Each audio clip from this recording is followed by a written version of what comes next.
and welcome to the Watchman. Well, I've been teasing you about it for weeks and weeks now, and it is finally here. ISIS exposed, beheadings, slavery, and the hellish reality of radical Islam. My latest book is now in bookstores from coast to coast. And right now, folks, I'm in the middle of a media whirlwind promoting the book on TV and radio and in speaking engagements around the country, and I have to say it is getting a great response, and it's not hard to see why. Look, ISIS has generated so many headlines over the past several months with their vicious genocidal campaigns in the Middle East, burnings, beheadings, enslaving women and children, slaughtering Christians and other religious minorities in the Middle East. But that's in the Middle East, right? Look, that's thousands and thousands of miles away from we here in the United States who are living comfortable lives. We have reality TV, we have sports on TV, we have our iPhones in hand. We don't have to worry about ISIS, right? Wrong. In my book, I lay out the imminent threat that ISIS, the Islamic State, poses to you right here in the United States. But not only the United States, folks, Europe as well. There's 8 chapters in the book plus a prologue, and I devote at least a half of the book to the threat posed by ISIS to the United States. Look, we know that ISIS is not just a terrorist group, it's a terrorist army. Some 30,000 foot soldiers, at least well-trained jihadists, fighting for ISIS in Syria, in Iraq, in the middle of the Middle East. They've declared a caliphate, an Islamic State, in the main hub of that region. And folks, they cover now some 35,000 square miles across Syria and Iraq. That is an area roughly the size of Great Britain. This is the same organization, though, that just a year ago President Obama was calling the JV team of terrorism. So much for that.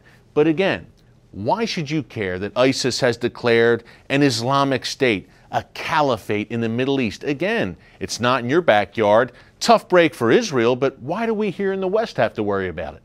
Well, wrap your head around this, folks. I lay out in the book how thousands of Westerners, at least 3,500 Europeans, and at least 150 U.S. citizens have left their comfortable, suburban, middle-class existences here in the West, left everything behind to travel to the Middle East to join ISIS.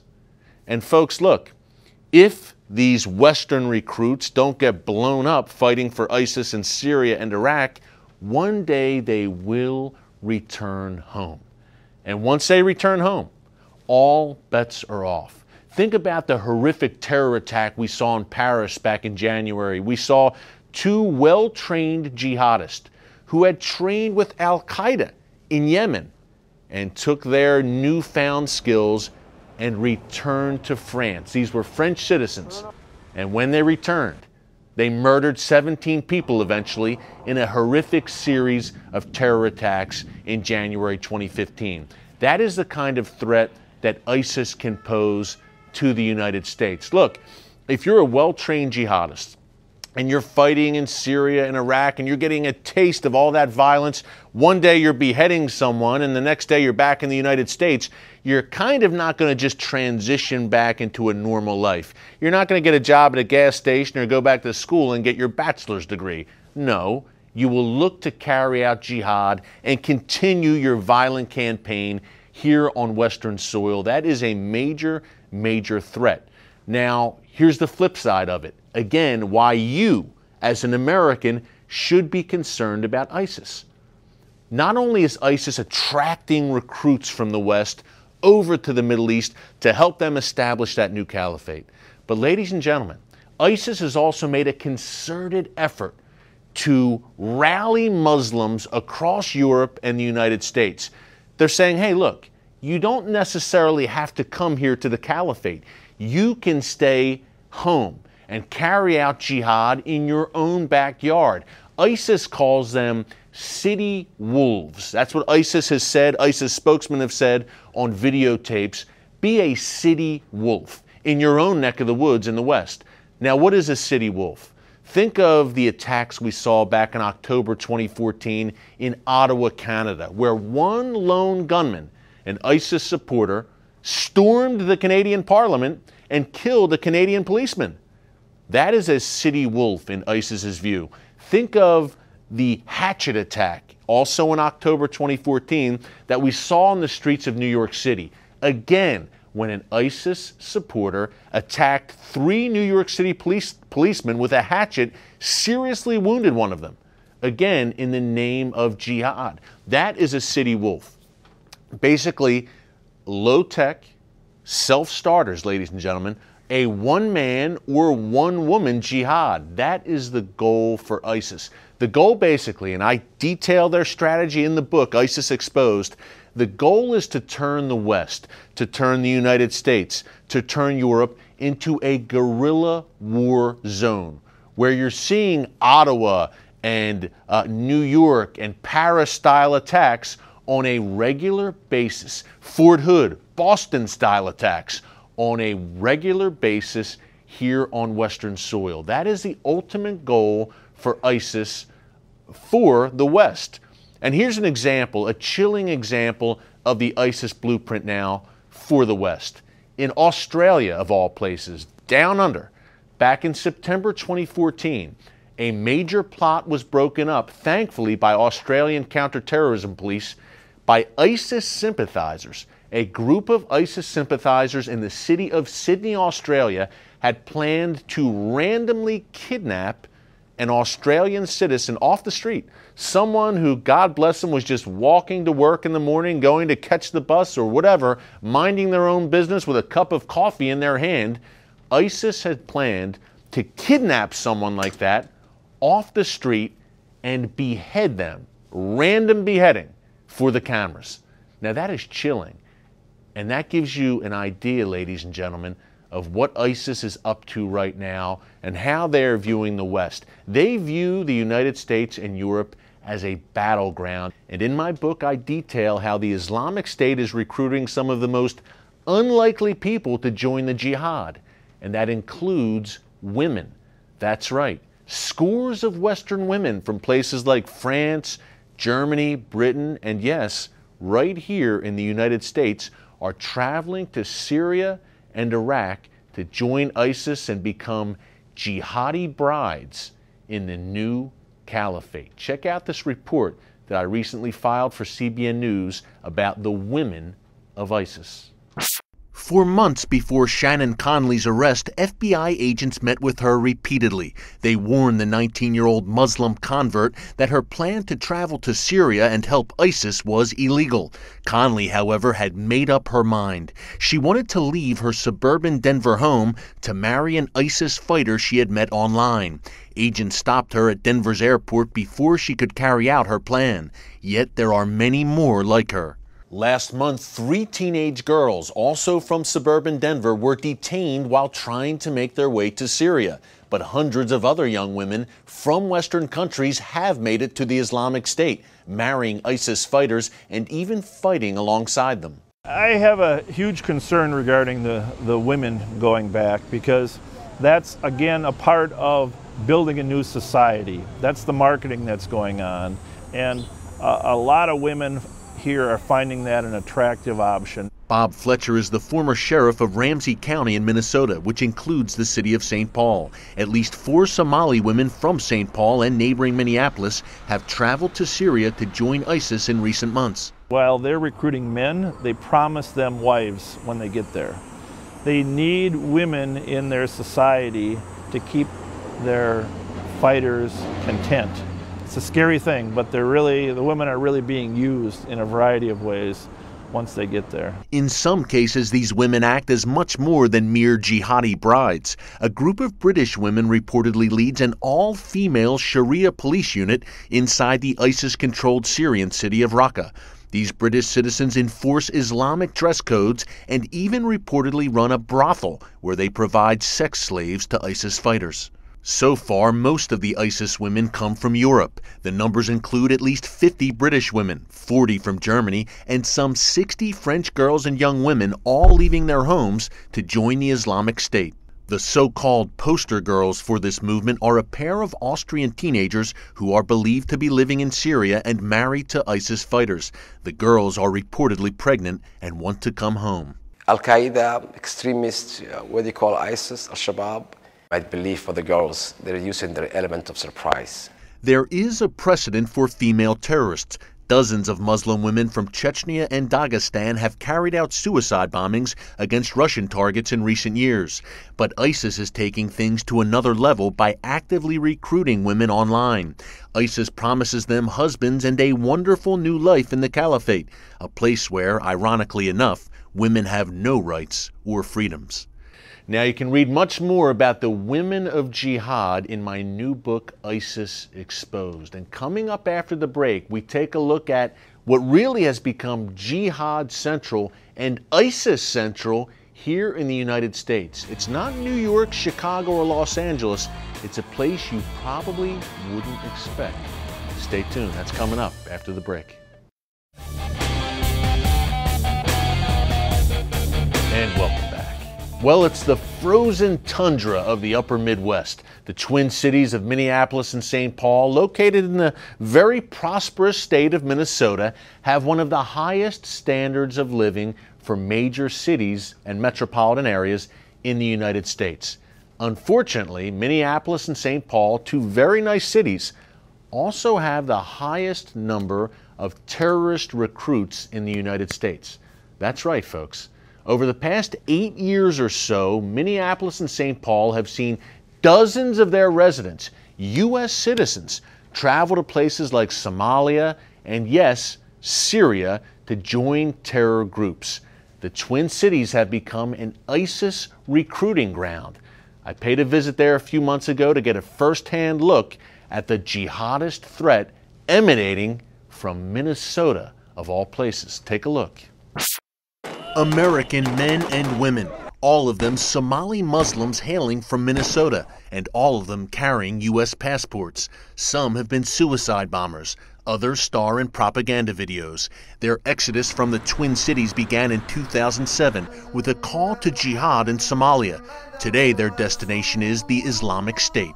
The problem in previous years for the Somali Muslim community here in Minneapolis was young men leaving mosques like this to travel back home and join the al-Qaeda-linked terror group Al-Shabaab.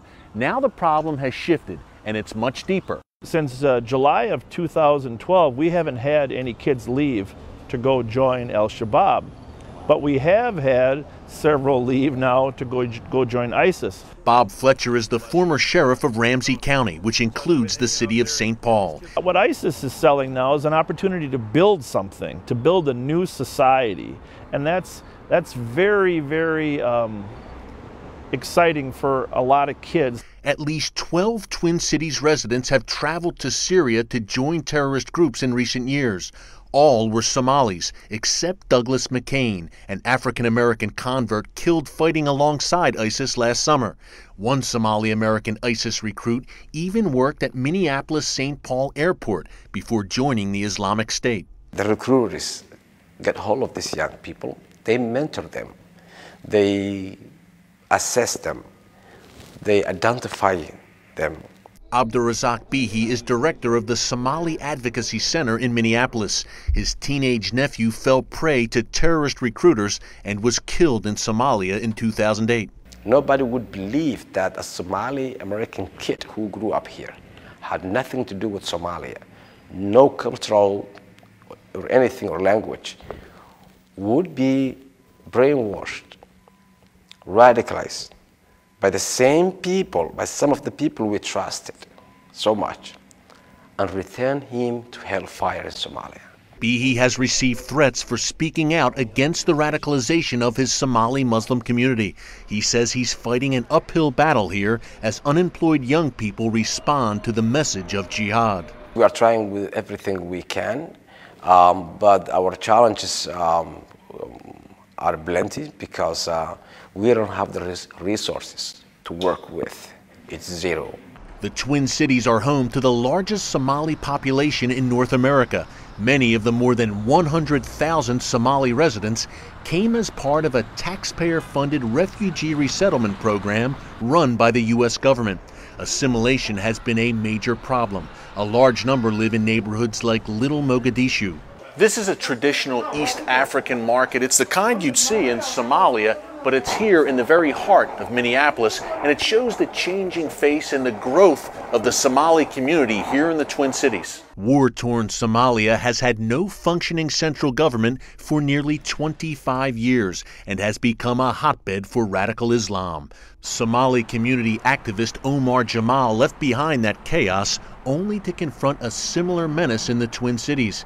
He says terror recruiters are having success beyond just the high school dropout types. The idea has always been ISIS and even Al-Shabaab target those kids. But we later came to find out that even A students in universities and colleges are also vulnerable to this powerful propaganda machine. According to Jamal, radical Islamic ideology is a powerful recruitment tool for ISIS, and the Islamic State's success breeds attraction. ISIS thus far succeeded in putting up an image where they are righting the wrongs and respecting the Muslim world, bring respect back, and it's working for them. Now, folks, I have much more detail in my new book, ISIS Exposed, about the jihadist threat coming out of Minneapolis and St. Paul. It is very disturbing stuff. Up next, we're going to take a look at a speech I recently gave at the National Religious Broadcasters Convention in Nashville, Tennessee. Now, this is the biggest gathering of Christian media annually, from film, TV, radio, print.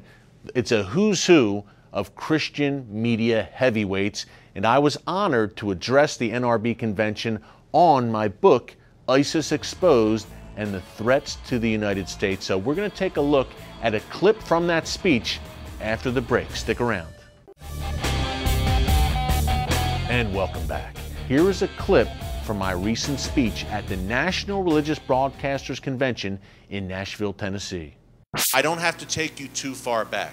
I mean, this is one of the pillars of ISIS's ideology, the genocide of the Jewish people in the state of Israel. Not only ISIS, I might add, Iran, Muslim Brotherhood, etc. But I have to say this, as believers, we hear a lot of times when it comes to Israel, never again. When it comes to the Jewish people being slaughtered, the most persecuted people in the history of the planet, never again. Well, guess what? In 1948, out of the ashes of the Holocaust, just 3 years after 6 million Jews were slaughtered, the Arab armies gathered around this fledgling, tiny new state of Israel, and they prepared to wipe it off the map. Guess what the world did? Nothing. In 1967, same scenario, the Arab armies gathered again in the run-up to the Six-Day War. By a miracle of God Almighty, Israel won the Six-Day War. But the world didn't do anything, and by the way, folks, Lyndon Johnson, who was then the president, tried everything he could do to restrain Israel from defending itself, attacking Egypt and Syria to preserve the nation state. 1973, Yom Kippur War, no one came until the very end. Nixon with the airlift and helped save the day. Israel prevailed. My point, no one's going to come to help Israel if we don't. I think we have a heavy charge and a heavy responsibility. Anti-Semitism in Europe, astronomical levels. And if Christians can step up and stand with their Jewish brothers and sisters, I believe we will also be held accountable for that. You know, folks, it was a blast speaking at the NRB convention. That was really the coming out party for my book, ISIS Exposed. Well, after the break, some final thoughts about what to do about ISIS. Folks, it is a Winston Churchill moment. Stick around. My final thoughts after the break. And welcome back. Folks, it's been such a busy and hectic time promoting my third book, ISIS Exposed, Beheadings, Slavery, and the Hellish Reality of Radical Islam. It's available from coast to coast, Amazon.com, Barnes & Noble, wherever books are sold. Obviously, ISIS is the hottest story right now, not only what they're doing in the Middle East, but what they're threatening to do right here in the United States, ladies and gentlemen. And really, we are in a Winston Churchill moment right now, as I mentioned before the break. What does that mean? Well, in the late 1930s, early 1940s, Winston Churchill, who was then British Prime Minister, warned about the gathering storm. He saw the Nazi threat building. He warned about it. He sounded the alarm. He recognized it. He also recognized the growing Soviet threat and gave a speech in Missouri, of all places, in 1946, warning about the looming Iron Curtain descending over Eastern Europe. Back then, as Churchill was sounding the alarm,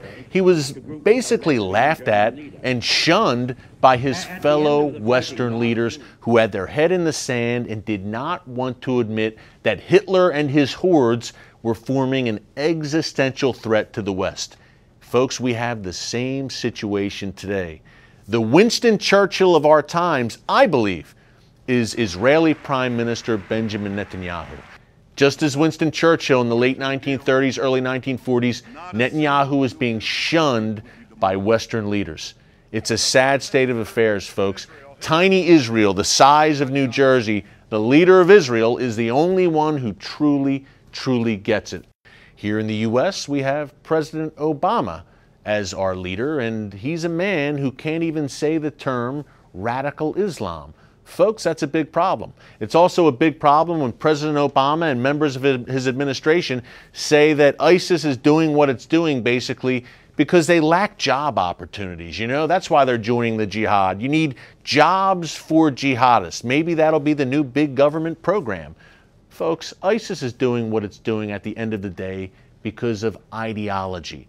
Terrorism is a tactic. It's driven by jihadist ideology. I lay out that ideology in the book.